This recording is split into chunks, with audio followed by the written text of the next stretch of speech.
this is just starting the race. Todd Blazer in the blue and red Hawaiian Punch over on the far side. On the close side is Gary Sadden in the SKOAL Bandit truck. Both of these trucks, strangely enough, run out of the same stable. They both come out of Golden State's pickup parts stable.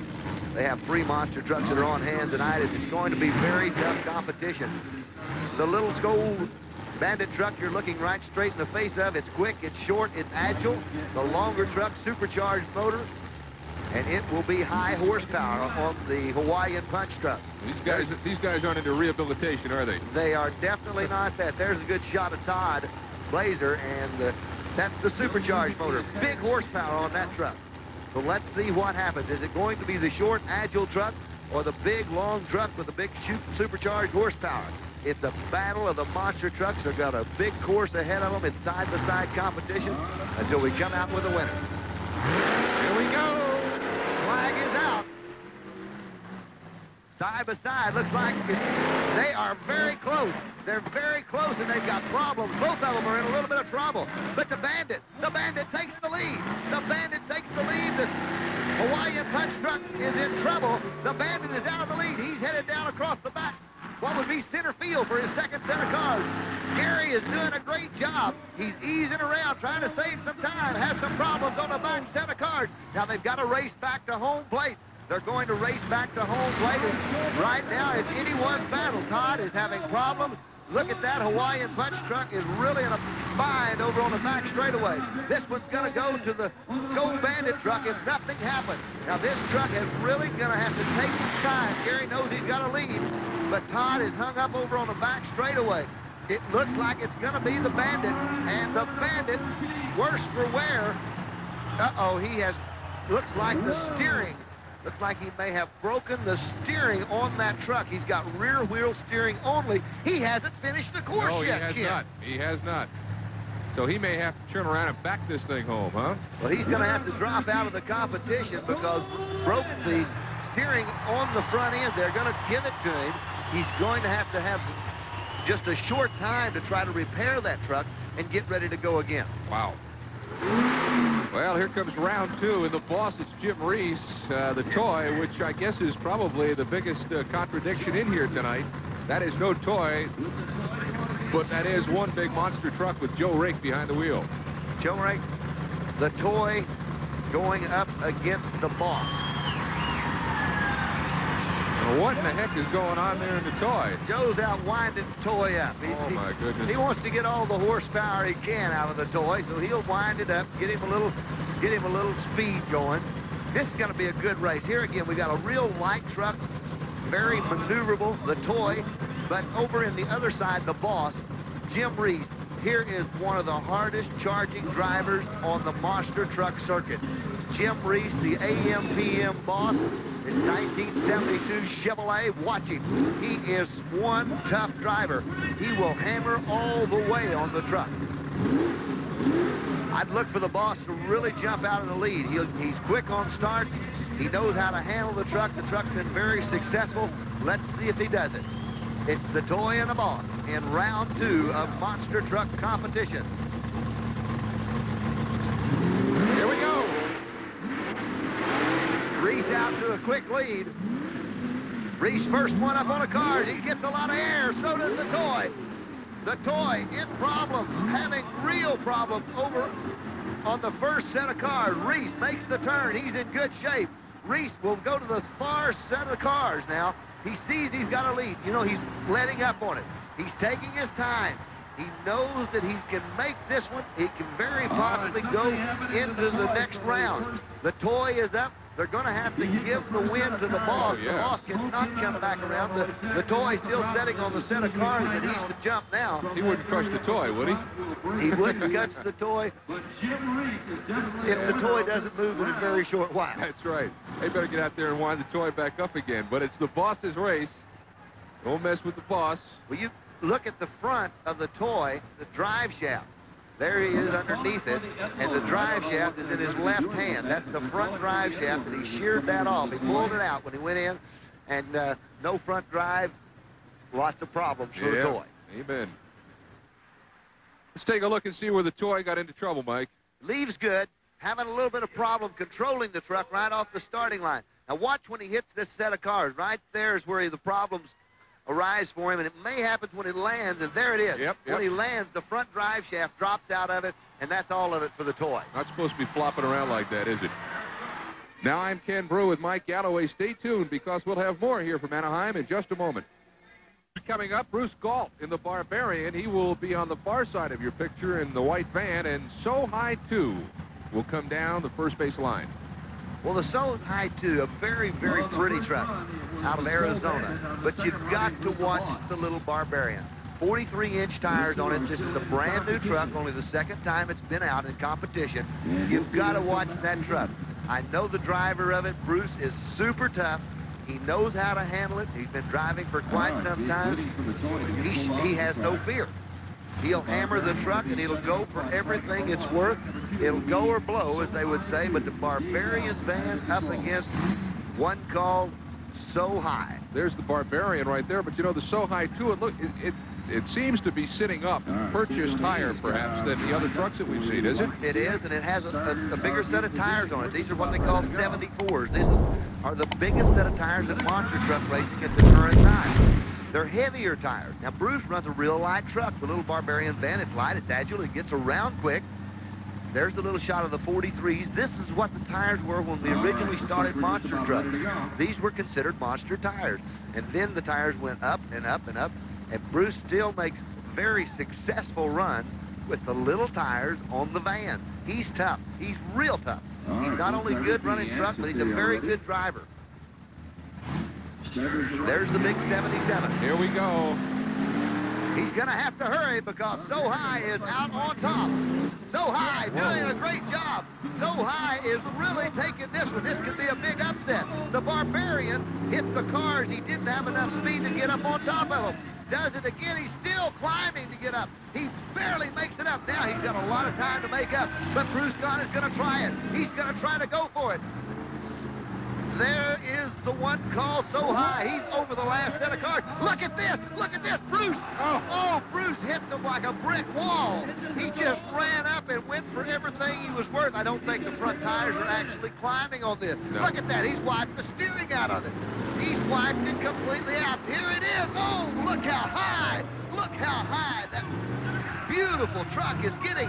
He's got to get down off the cars. He's got to cross that finish line. He may be the first successful man. He is. He's the first one to cross the finish line tonight in competition.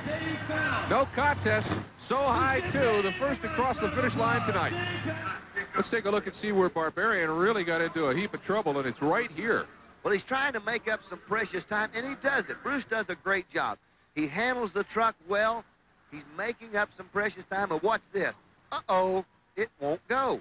He backs up. He's going to back up just a little bit and try it again. He's got to get a little more speed, and the tires need to get a hold and climb, and what's happening is the tires aren't climbing. But at that time, well, the man that had really done it all was So High 2. All right, right now it's going to be the SKOAL Bandit, Gary Saban behind the wheel, and the boss, Jim Reese.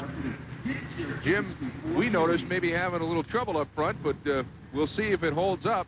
SKOAL Bandit, of course, winning in the first heat, so now they go in this next elimination series. Good shot of the SKOAL Bandit. Well, he had some problems earlier, and they've been over in the pit area fixing the steering, right? Front steering on the truck, so he's ready to go. The boss is sitting poised, and this will be a very good race. These guys are very good friends, spend a lot of time together, but that's all over with. That's history. It's time to go racing. Well, let me ask you this. These 57 Buicks are pretty well crushed down at this point. Does that make it a faster race now around the track? Makes it a much quicker course. A much quicker course. The cars have just, they're lower. You can hit them harder. You can run harder. There's a shot of the big block Chevrolet. Look at all the shocks underneath the boss, and they need it. You can tell that for the simple reason that they hit these cars with such speed and such force. 14,000 pounds of monster trucks, both of them poised on go. Both of them carbureted big block. You don't get a set of shocks for these things for like $14.95 a pair, do you? There's no way. Side by side, the boss of the SKOAL Bandit, and it's showtime. They're off. Who's going to be the first one out? It looks like SKOAL Bandit is out in the lead. SKOAL Bandit has got a little bit of a lead over the boss. Jim Reese, he can make up a lot of time, but right now, look out. The Bandit has got the lead. The Bandit is in the lead. He hits the cars first. He's flying. He's flying. Look at Reese. He's just cleared them. Reese has made up precious time. Reese has made up unbelievable time. It's going to be a showdown at the finish line. It's going to be a showdown. Reese clears all the cars. Reese is all over it. He wins it. He wins it. The boss pulls it out. The boss pulls it out. Jim Reese pulls it out. He actually cleared the entire pack of cars out in center field. I mean, just on the fly. Watch him. He clears the cars, all of them, and then some. Now there, look at the landing. Front end up in the air. All he can do is hold on. It's still bouncing. That's the far set of cars out in center field. Now he makes the turn. He lines up, and he does it on the run. Watch him. Hammer down, hits the cars. Never touches them again. He could have probably cleared 5 more. Oh, it almost went over. Settles back down, and he's across the finish line for a great big win for the AM/PM boss. Well, they're rolling out the military now. This is the Gator with George Cole behind the wheel against the Virginia Beach Beast. William Powers driving that one. The Gator's an interesting truck. It's a 77 Chevy, but got a little bit of camouflage on it, too. Well, it definitely has that. It is a military tank driveline under it. Has a big 454 cubic inch motor setting in the back of it, as does the Virginia Beach Beast. Now, the winner of this one will go up against the winner in the rubber-tired monster truck race. Now, what would these be used for, Mike? Just quick little, jaunts out to the 7-Eleven for some milk late at night? Either out to the 7-Eleven or through the 7-Eleven. Got you. This is going to be a great race. These guys with the tanks really don't let up. They go wide open from the time they leave. They steer with individual sticks, much like the heavy equipment, lock the tracks up and turn. They'll run about 40 miles an hour on the ground, and they're really exciting. You don't have to worry about a flat either. No, I wouldn't think. Tank trucks side by side. They're fast, they're agile, they get around quick, and it's going to be a really tough competition. I would think that they would probably, with that kind of traction, go over the cars a little bit easier than some of those big rubber tire cars. They will, and they'll destroy the cars. They weigh about 40,000 pounds apiece. Watch out. Virginia Beach Beast. Now they're both out. They start slow, but they go from there. Watch this. Never let up. The Gator over the top. It is close. The Beast is right beside him. Now they make the turn. This is very critical because they're side by side. Look at them. The race is wide open. They're not going to let up. I believe the Beast has got a little bit of a lead. The Gator is really coming on strong. The winner is going to be right here at home plate as they make the turn and head for the chute. Who's it going to be? They're side by side. It's the Beast. The Beast is in the lead. The Beast loses control. The Beast loses control. And let's wait on a winner. Whoa! Oh, my goodness. And they meet for a friendly visitation on the finish line. The crowd loves it. And what a finish. Oh. The Beast is wide open. He is really flying. Look at the parts come off the cars. Now, he loses control. He gets it sideways. He brings it back around. And when he does that, he's back on the throttle all the way. At that time, about that time, here comes the Gator. They're both there at same place, same time, and it's hello. They gave it to the Gator. The Gator. The Gator takes that one. Now, do you fill out insurance forms on this? I think you better.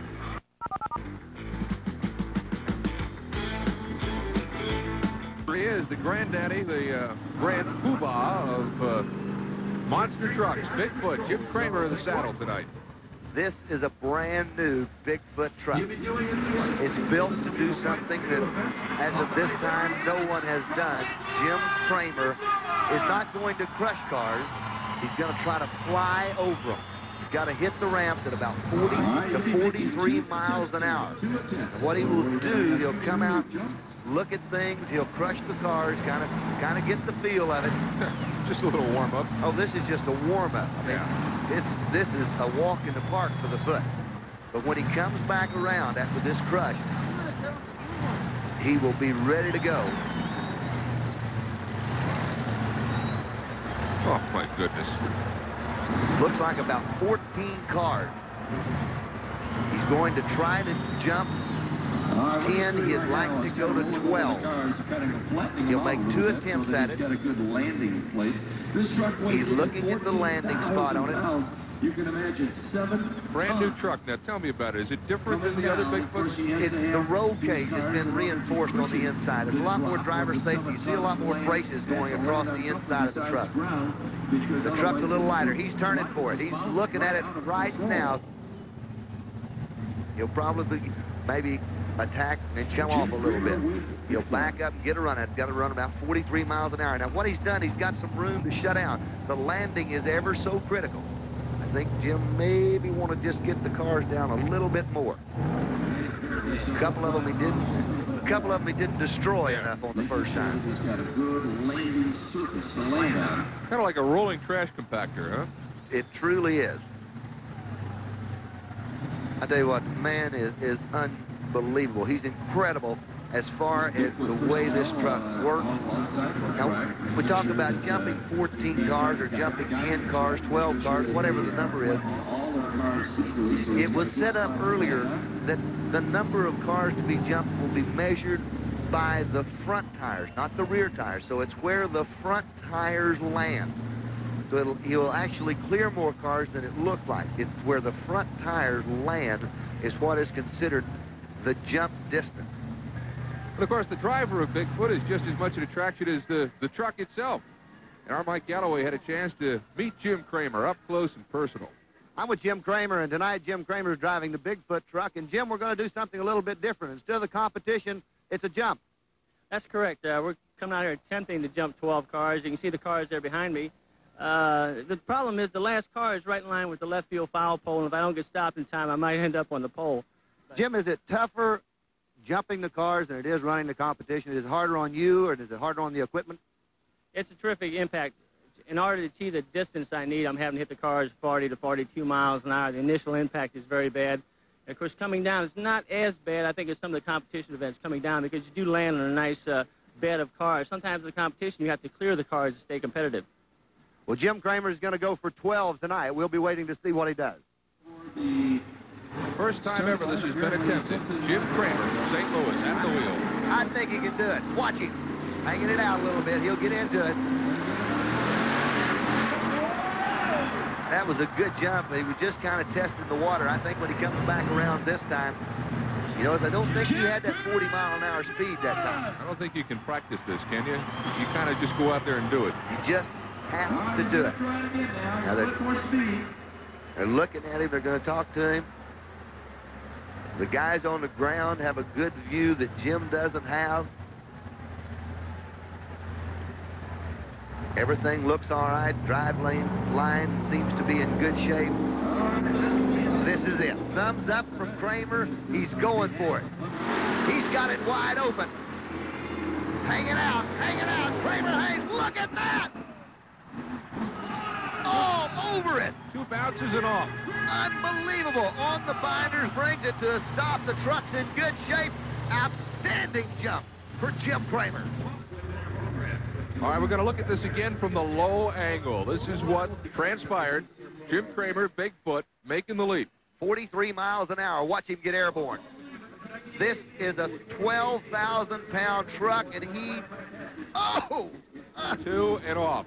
I'm telling you, the man has just got to be made of iron. Can you imagine the beating that he's taking inside that truck when it's landing, throwing him all around? As usual, Bigfoot. What can you say? Steals the show. This has been the Ford Budweiser Anaheim Doubleheader Motorsports Extravaganza. Tonight's telecast has been brought to you by Budweiser, the king of beers and proud sponsor of the 1988 U.S. Olympic team. For all you do, this Bud's for you. This has been a presentation of Bud Sports through the facilities of ESPN.